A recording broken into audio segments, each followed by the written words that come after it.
It's 6 a.m. on a Thursday. No. And I just watched 3 weeks of work full on concrete and snap in half. 3 weeks of working in my shed during the hottest Australian heat in 21 years. Wasted. All because I made one very simple mistake. I trusted an AI to design my woodworking plans. It gave me measurements, cut lists, assembly instructions, and this photo. It was so confident, so detailed, so wrong. But to understand how I ended up here at 6 a.m, staring at a broken cutting board on my shed floor, we need to go back to the beginning. So let me back up. 3 weeks ago, I decided to make a cutting board. But not just any cutting board, an expensive end grain cutting board. The kind people pay $200 for. Okay, so I'm going to cut it at 400 mil because if I go any further, I'm going to get this massive bump right here. So if I go to 400 mil, I'll just get the very edge of it. And then when I plane it, I shouldn't remove too much material. Then I'm going to cut the live edge off on both sides and keep cutting little 8mm strips out of it until I reach this stuff, and then I'll come in from the other side. I deliberately bought this saw as it was the largest and cheapest one in Bunnings at 254mm wide and only $259. Now I said only, but that was the only one I could afford with my $13 an hour wage. I bought a big one for this exact type of project, but I'm starting to regret my purchase. I should have bought this Rockwell 255mm miter saw, as this saw is fine cutting across here. But if for some reason this cutting board uses more wood than expected, and I have to cut another piece, then that extra 1mm would come in really handy. It's cut and warp. To make this cutting board profitable, I will need to charge over $200, as both pieces of wood cost me $80 altogether, plus my $13 an hour wage. And since making an end grain cutting board takes an average of 10 hours, that means I would have to charge $130 in labour. The line wasn't straight, so I set up this piece and then that should cut a perfectly straight line. So altogether, it would be over $200. So I would have to make a really high-end cutting board. The kind with an intricate pattern that makes other woodworkers go, an end grain basket weave. That's cool. There was just one problem.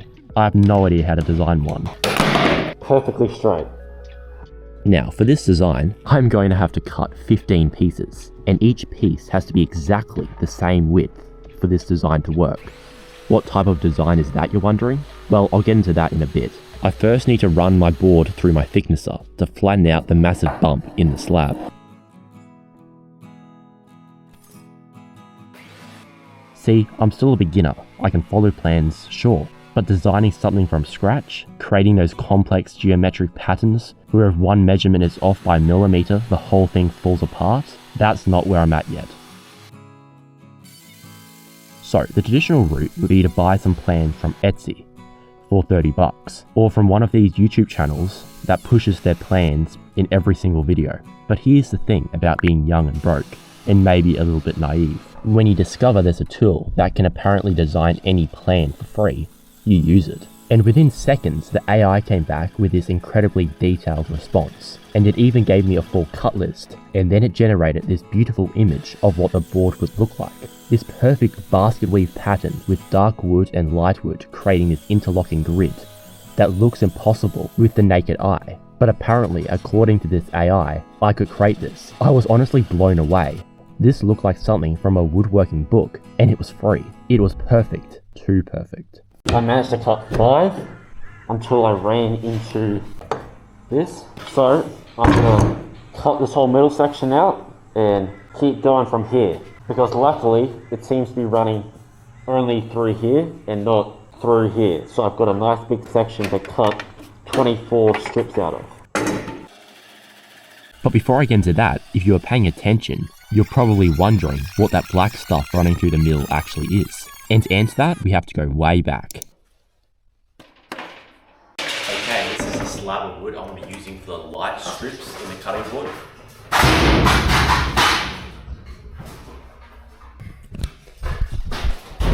What are you doing, Rusty?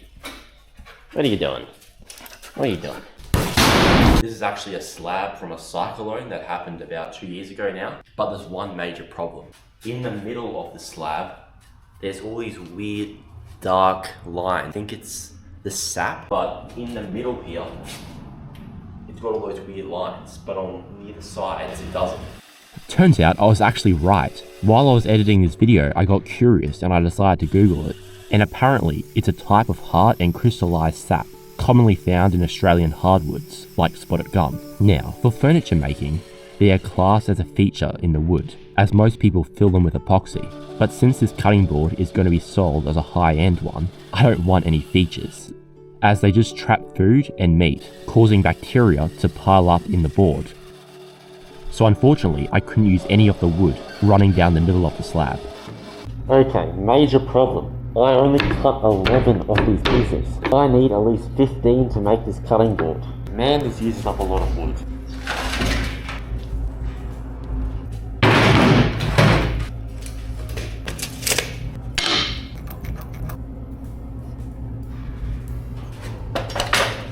Now, while we're on the topic of this slab, I might as well tell you the history behind it. 2 videos ago, I cut a little chunk from the slab and wood turned a pen from it, and it actually sold for $30. By the way, if you want to help the channel out, there's a link to the remaining 3 pens that I made in the description. So since I bought this slab for $40, I only need to make $10 more and then I'll break even. So if this cutting board sells, more on that later, I will have officially made a profit. Now, I could have just bought a plank of pre-milled wood for $100, and then I wouldn't have to worry about this bad wood in the middle. Either way, you end up in roughly the same place, except one way you get to tell yourself you're resourceful, and the other way you get to tell yourself you're rich and a professional. I'm still figuring out which one I am.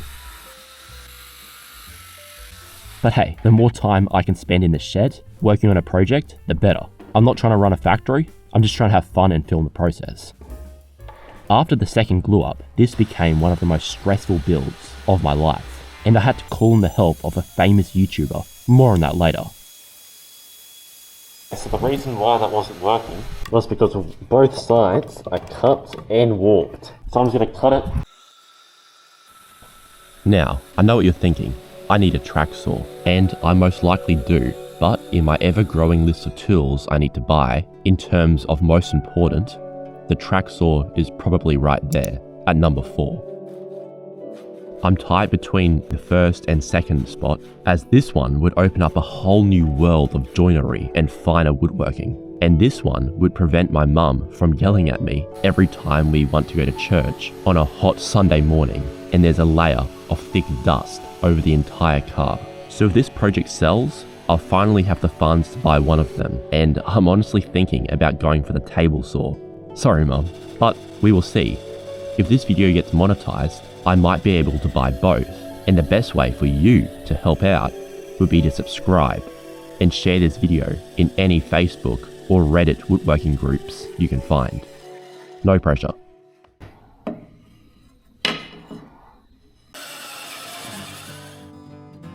Now, I know this is a very niche problem, and the chances of one of my 120 subscribers having this exact same bandsaw is extremely low. But in the off chance one of you guys have one, here it is. Almost immediately, the see-through plastic on the fence of the bandsaw gets covered up with dust. So the way I get around this is by getting a thin strip of scrap wood and moving the fence back and cutting into it, then measuring the width of the cut, accounting for the curve of the blade, and then moving it back until I get the perfect width. In this case, 8mm.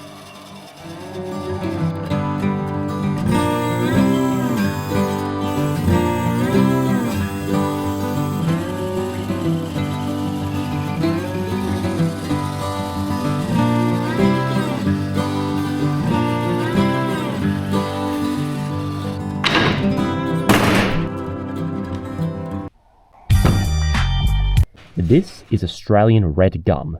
Probably. Maybe some other type of gum. I'm honestly not entirely sure, because the place I bought it from 3 years ago just sells native hardwood and doesn't get too specific. What I am sure about is that this piece of wood survived a shed fire. 2 years ago, my entire shed burned down. I was charging an e-bike with one of these cheap Chinese chargers, and one day it just decided it had had enough of existing in this world. Everything was gone, except this chunk of red gum. I've been storing it outside ever since, for 2 years, in Brisbane weather, which means this piece of wood should be insanely dry. If you live in Australia, you know what I mean. Now, unfortunately, the board was covered in melted plastic. One of the main selling points of wooden end grain cutting boards is that they are completely free of microplastics, because when you use a plastic cutting board, you're literally cutting plastic with a knife. Every time you chop a tomato or a steak, thousands of microplastics end up in your food. So I had to remove all the plastic that dripped down on the board when my shed was burning.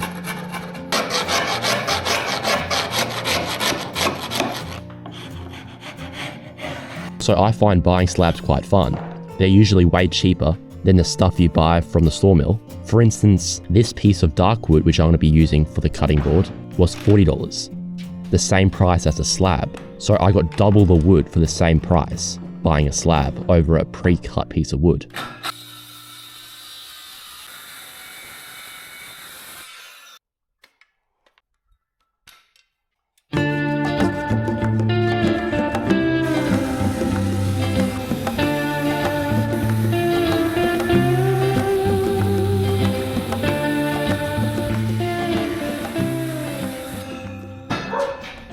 Okay, so basically what happened is I can't get the circular saw the whole way in here with the clamps in the way, and I've got a wonky cut here.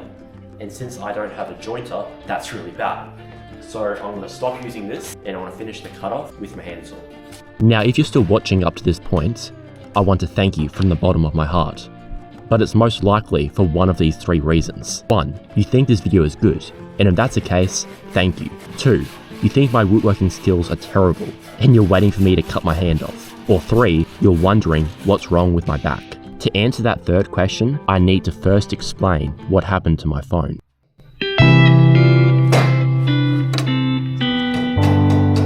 Yeah, that won't work. Looks like I'll have to use my circular saw.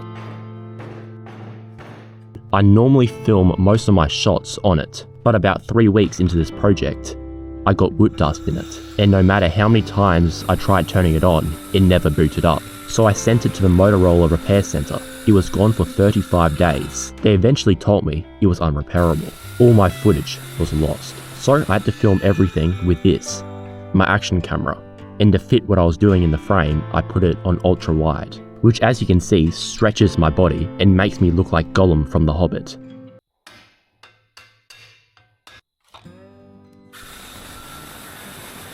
I feel like I should actually explain more about the AI generated plans, as this is what the whole video is about, as well as making a fancy cutting board. But at this point in the project, there isn't that much to talk about. I printed out the cut list, and I have been following its instructions ever since. Over the entire board, there was a lot of charring from the shed fire. And even though I wanted to make this board as big as possible, as all the cutting board YouTube gurus say that size is the most important thing, I can't honestly sell a cutting board with wood that would break over some time of cutting on it. So after I finish cutting this board up, I'm going to plane this all down until all the charred spots are removed.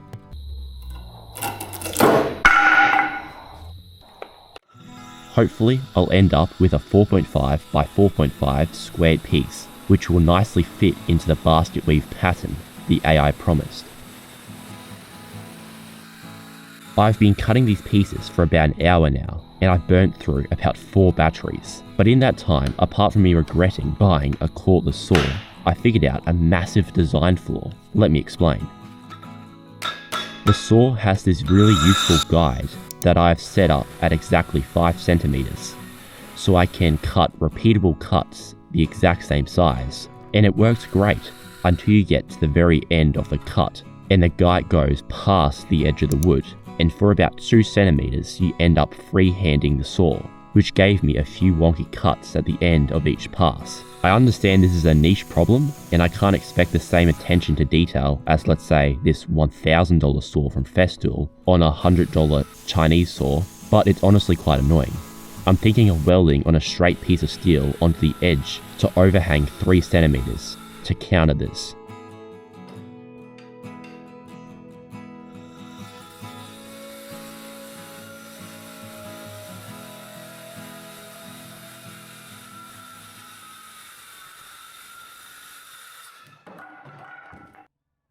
Now, I need to be honest about something.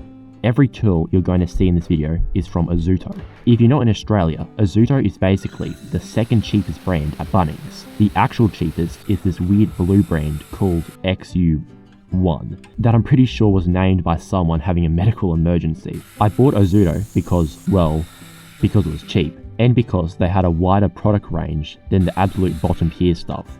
See, it's not warped at all here, but when I cut it, it becomes really warped. I don't know if you can see that well on camera, but look how big of a gap's in between there. That's all the internal pressures in the wood making it warp. Luckily, it doesn't have to stay long, it only has to go into little 5cm chunks for this cutting board, so that shouldn't matter. But let me tell you something about cheap cordless tools and Australian hardwood. They are natural enemies. This circular saw is so underpowered that cutting through red gum feels like trying to slice a steak with a butter knife made of warm cheese. It bogs down, it overheats, the batteries die in about 4 minutes. If I could do it again, and I thought about this a lot during this project, I'd buy a 2000 watt corded circular saw, the kind that could probably cut through a car engine if you asked it to.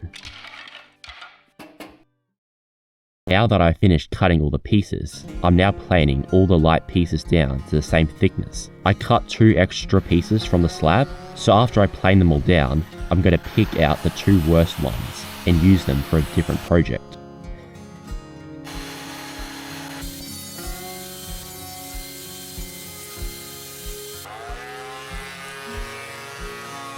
Everything is now exactly the same thickness.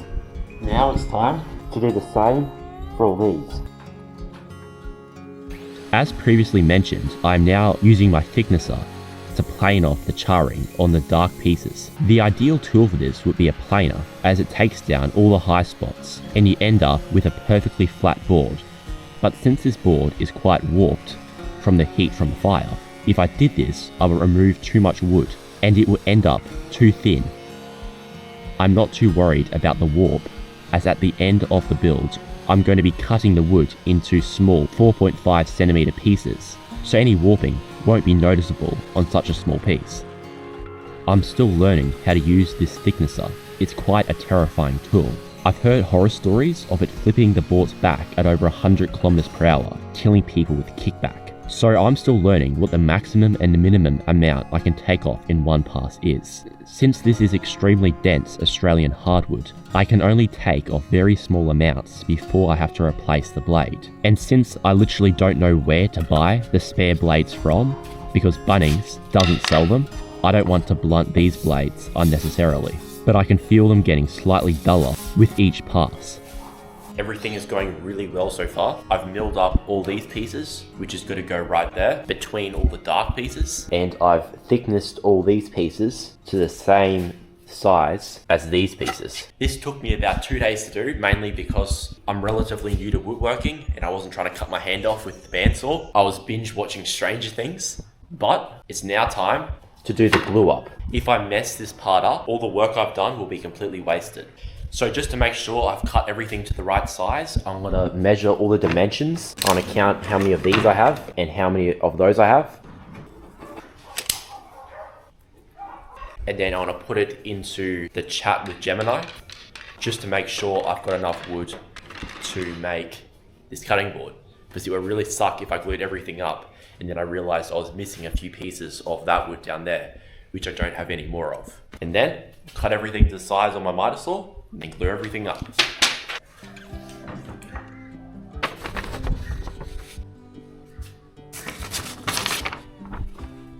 And into the AI chatbot it went. Well, it's raining outside, but I finally got AI to write up this chart so I know what to cut all of these pieces of wood to. Okay, let's cut it on the miter saw. Let's go. I now need to cut all the pieces to the exact same size. Setting up the stop block here wouldn't work, as each piece is all slightly different lengths. So cutting them using this setup would make each piece still off, but they'd all just be a little bit smaller. So instead, I got a piece of melamine on the bed of the miter saw, which I put a clamp on to hold it in place. And then I clamped on my stop block onto that, and using this setup will make every piece the exact same size, and it also doubles as an anti-clearance insert for the miter saw. which is very useful as any chip out from this stage will be noticeable in the finished board.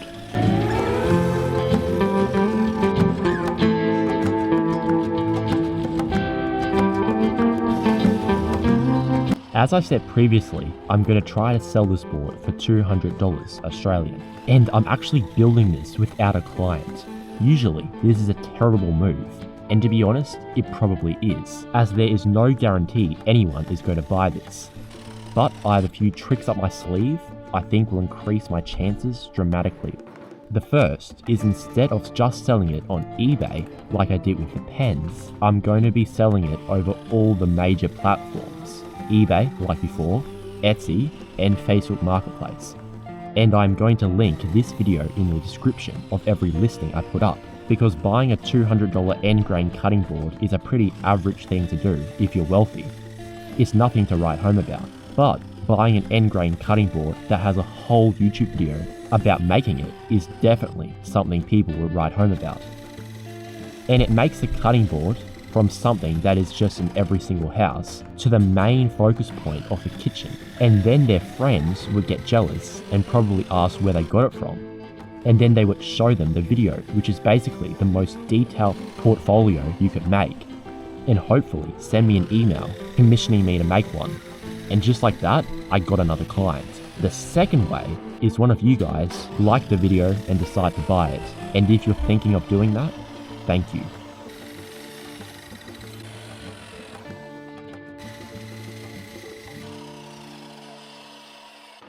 Man, that's a lot of wood for just one cutting board. Cool, that's about $50 worth of wood there.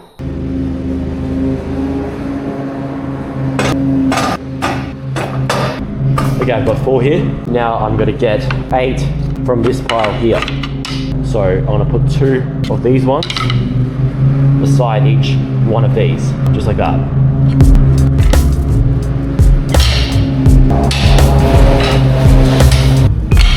Okay, for the glue, I could use this Gorilla Wood glue. It says it's non-toxic, but I don't know if it's food safe. So instead, I'm going to be using a glue that literally every woodworking YouTuber online uses, Type Bond 3. Apparently it's waterproof and food safe, so I'll use that. Okay, let's glue up all of these 4, and once these are glued up, I'll glue up the remaining 3.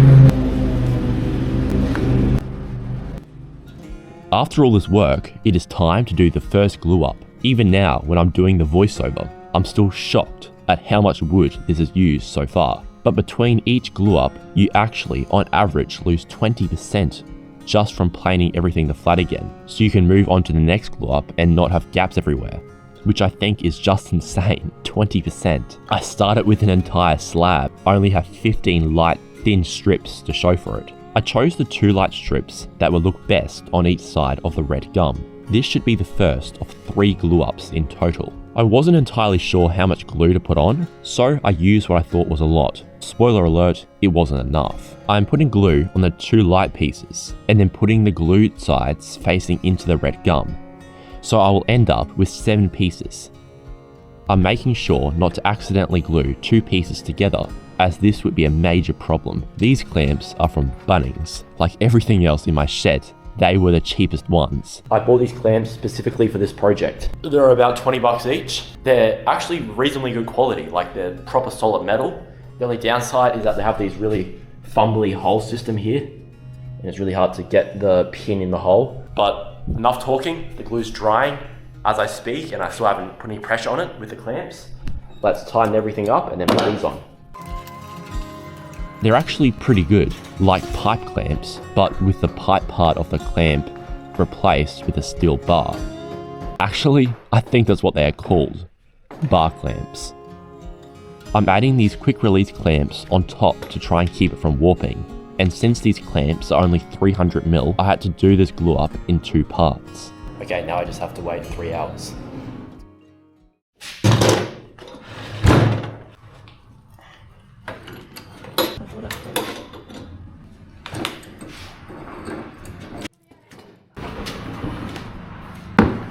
Wet. I know. It's not even ready to come. Oh, it popped off. Did that just come out? No, that's deliberate. That's deliberate. Huh? That's deliberate.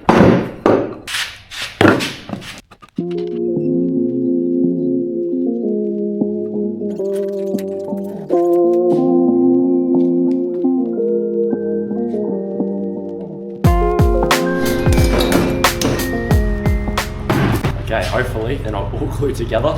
Let's try using the hammer. Normally, using a hammer to separate these sections would be a terrible idea, but these species of wood I'm using here are incredibly hard. I'm not sure what species the light pieces I got from the slab are, but I'm about 60% sure that the dark wood is red gum. So I'm going to actually explain what I'm working with here. This timber is red gum. For wood, there is a rating for hardness called a Jenker rating. A Jenker rating can give you a general idea on what a wood might be like to work with. For context, pine and fir tend to land between 180 and 320 kilograms. Black walnut is at 450 kg. Spotted gum, which is one of my favourite Aussie timbers, is at 109 kg. And this wood, being red gum, is right near the top of the scale at 980 kg force. Okay, so unfortunately I'm going to have to interrupt whatever I'm talking about in the voiceover right now, because I just ran into a major problem. I printed out what AI told me to do, and after I put it through the thicknesser, I put it all down here on the floor, and let me tell you what happened. To create this effect, it's done by flipping them. So one's up, one's down. It's just like that. I'll turn the light on so you can see it better. Okay, but as you can see, it doesn't actually line up. This is supposed to be the same height as this, and then it'll make this really cool effect. But this obviously doesn't work. And the only explanation I can see for why that happened, somehow the AI didn't create the plans properly. I gave it a photo of exactly the pattern I wanted, and I put like hundreds of different prompts in until I finally got this plan, but it got it wrong. Turns out not having a client was actually a blessing. As if I had promised I would make a basket weave, then I would have had to restart the entire process. But I don't have one, so I can work with what I have. Firstly, I sent a message of constructive criticism to Gemini. Your plan didn't work, you stupid AI. I followed all your instructions and you just wasted $80 worth of wood. You should be unplugged. The AI isn't malicious, it just doesn't exist in the real world. And to be honest, I probably either messed up the build, or I put in the wrong prompts into it, and I got out bad results. So, I had two choices, give up entirely, or salvage what I can and make something different. Now I just have to wait a few hours, and hopefully, it's all good. Okay, I just came back from my job. Let's check up on it and see how it worked. So I ran into quite a big problem when I was clamping it all up. Since I didn't have 5 clamps, I didn't have any to put over the top to stop it from warping. So it warped, and it still is warped. As you can see, it's not the best. But it's all dry now. There's nothing I can do about it. Let's take it out of the clamps and let's see how bad it is. So I decided if I can't make the basket weave work, I'll make a brick pattern. Let me show you how the design evolved. This was the AI's first plan. Basket weave. Dark squares framed by light wood, creating this 3-dimensional effect. This is what I can actually make. Brick pattern. The light wood creates vertical lines instead of a grid. It's simpler, less complex, but it's clean. It has a mid-century modern look. It's not what the AI promised. And honestly, at this point, I don't care. I just want to feel like I've made something and not just wasted $80 worth of wood. So I glued everything together side by side. I could have glued it the other way, but I actually decided to give AI one more shot, and it told me that I should glue it up this way, as this would give me a bigger finished cutting board, thus meaning I could sell it for more money.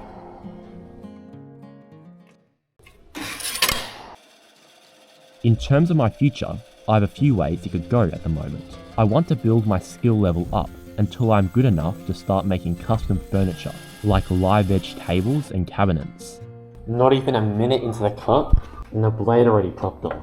I'll put this back on and let's keep cutting. Oh no, the blade just snapped. Check that out. The blade completely snapped in half. That was like $30. I have been very inspired by Pendula Studio, an Australian woodworker, with some incredible work, and he also runs a YouTube channel, and another YouTuber, slightly smaller, compared to Pendula, but in terms of how small my channel is, he is massive, called, forgive me if I say this wrong, DJanko K Studio, who also makes some amazing work.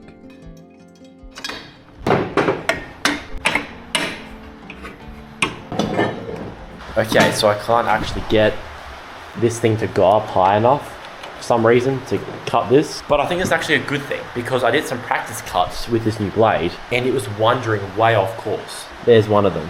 That was supposed to be straight. So instead of using the bandsaw, I think I'm just going to try and use my circular saw. He focuses more on the natural flow of the timber he works on, and also doesn't use any epoxy, which is something I want to avoid if possible in the future, myself. No.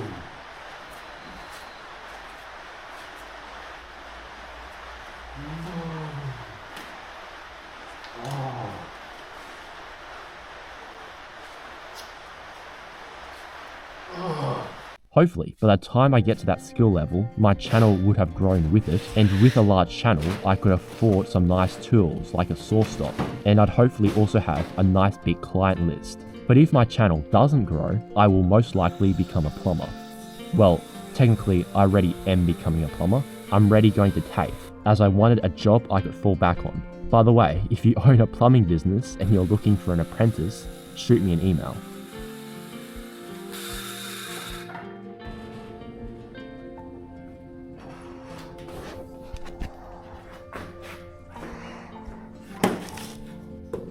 Okay, 2 down, about 5 more to go. Let's go. To cut through this red gum without completely bogging down the saw, I have to move at approximately the speed of a continental drift.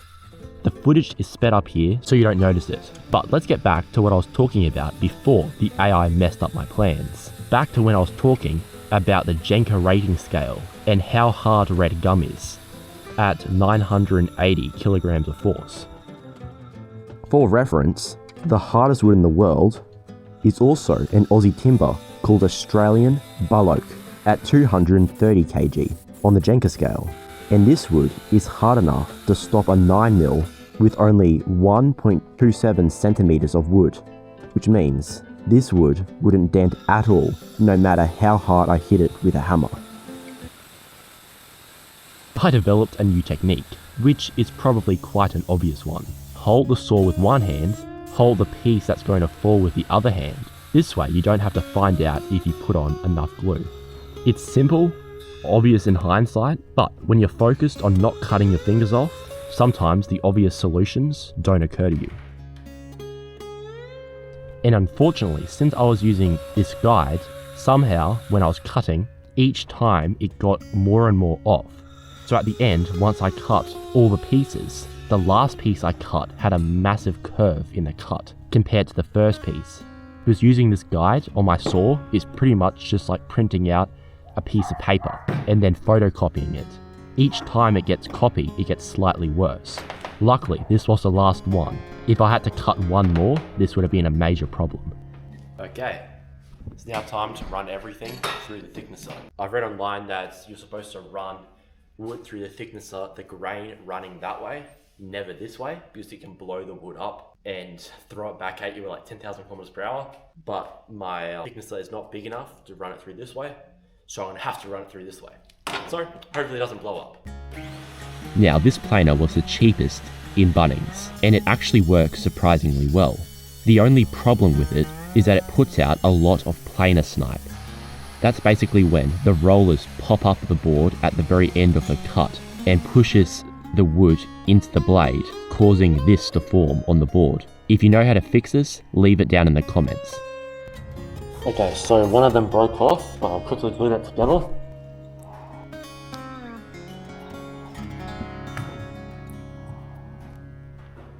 I finally had all my strips, including the 2 ones that I broke as I glued them up.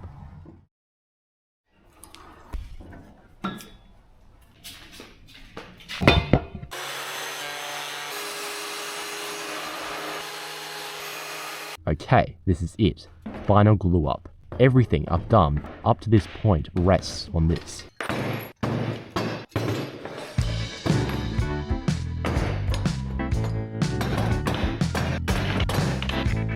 The final glue up. I'm using Cyclone 3 again. Go, let's do this. I applied what I thought was a massive amount of glue, way more than before, because I learned with wood you just can't use too much. And now, here comes the stressful part. My quick release clamps didn't fit as the boards were too wide, and without the downward pressure, it was warping a lot. I kept tightening, kept adjusting, but the board had a massive bow in the middle. Eventually, I realized that if I removed the little bit of glue on the quick release clamps, they could slide out to their full length, and they just barely fit on. But they only provide about 15 kilos of pressure compared to hundreds from the bar clamps, and it was warping really bad. And I had to leave for work in 10 minutes. So I sent an email to a YouTuber that was a big inspiration of mine, called Down Under Woodworks. I tried emailing Padula, but he never responded. I sent him a few photos of the situation and a detailed summary, and I waited. But time was ticking by, and I had to go to work. So I tried flattening it out as much as I could with my hammer, and I went to work. When I came back, luckily it wasn't too uneven. I grinded off all the glue squeeze out with my angle grinder, and then I got an email from no other but Down Under Woodworks. He apologised for the late reply and said he had COVID. I said that was fine, and we got to talking about the problem of only having 3 good clamps, as even though I already glued it up and it turned out reasonably fine, if I glued it up again with better technique, then the boards could have been a few centimetres thicker, which for a cutting board is always a good thing. He gave me 2 solutions to the problem I never even thought of at the time. If you want to read them, pause the video here, but pretty much the first one was I could put 2 clamps on the bottom, and then the 3rd clamp I could put on the other side in the middle on top, between the other 2, and this would even out the pressure a lot better than my quick release clamps ever could. I never even thought of doing this. Putting an end grain through a thickness planer. Some people say it's fine, some people say it's incredibly dangerous and the board will explode in the machine. It didn't explode, it didn't kick back, it just chipped out badly on both leading and trailing edges, which is exactly what the internet said would happen. The solution is sacrificial pine runners. You glue them to both ends with CA glue, and then the planer blades tear into the cheap pine instead of the good wood in the middle. The second way is to get 2 pieces of straight steel tubing and use them as clamping corks, and then use my quick release clamps to clamp the wood to them, making it pretty much impossible for the wood underneath to warp. So thank you Down Under Woodworks for the help on this build.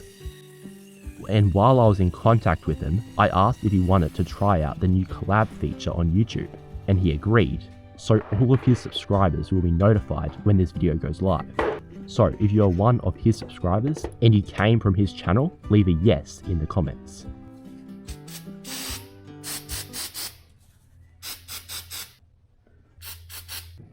One down.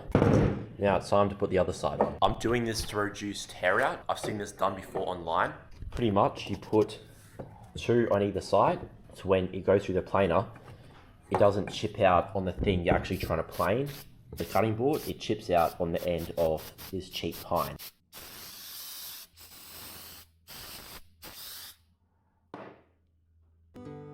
And this time, with the pine protecting the edges, it worked perfectly. There was no chip out, and the pine on each side actually prevented any snipe from the thicknesser, because instead of the snipe going on the board, it got on the sacrificial runners, which was an added bonus, which means a lot less sanding for me. Sometimes the sketchy method is the right method.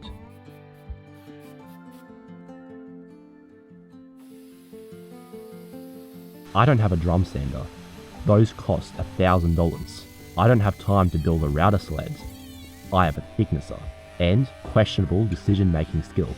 The sound was horrific, like grinding concrete. End grain is so much harder than face grain that the blades were barely cutting, and instead of creating little wood chips, it was just creating sawdust.